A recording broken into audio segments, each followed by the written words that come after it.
Next question comes from Ozan, I believe. Yozan Yum Rukaya on YouTube. I think that's the second question I've got from you, because your opening was the same as last time. Hi, Master. Have you ever used Philly Sour? If you have ever used, what are the best practices for Philly? Thank you so much. Now, I've got a handful of videos talking about this, Ozan, and thank you for the question. I think Philly Sour is a great option for when you do not want to be using traditional lactobacillus on the cold side in your fermenters, and you want to keep it off of the cold side of your brewing equipment. I think Philly Sour is a great option for that. It's a great option for quick sour beers or quick tart beers. And I'm particularly a fan of using the term tart when it comes to using this yeast strain, because one, I think it sounds more, I don't know, it sounds more pleasing, more approachable to me, but that's just an aesthetics thing. But I think that it generates it does not generate a tremendous impression of lactic tartness. All right, I think it's a little more tart. Or a little more gently tart, but there's great uses for that. There are ways to try to drive that.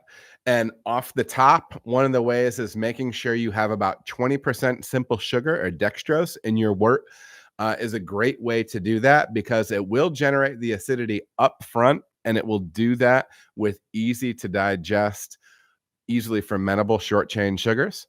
So getting a good slug of dextrose into your beer, that can be a good way to go to maximize the acidity that you can generate.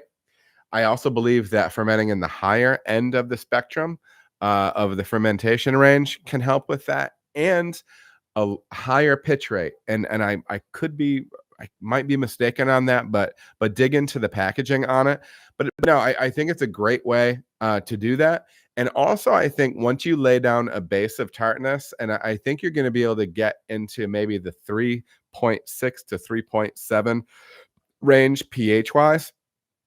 I think there's no shame in if you taste that beer and wish you had a little bit more. I don't think there's anything wrong with hitting with a touch of food grade lactic acid. And some people might be screaming at me right now, but it's the same concept of having the real thing made by the yeast, or like using the real thing when it comes to a fruit beer. So using a whole bunch of raspberry and then feathering it with a light amount of high quality natural raspberry extract to actually lift the nose. Sometimes people in our industry are a little allergic to that idea, but I've got news for you. They're all using it. Yeah, maybe they're not telling you, but the super majority of people are using that product anyways.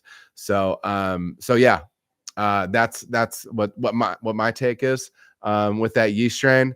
And give it a shot, man. I think it's an interesting little product. All right, everybody, thank you so much for watching. If you feel as if you got any value out of the video, please like and subscribe. There are also other videos that you can watch. They're gonna maybe be over here or over here. Appreciate you watching.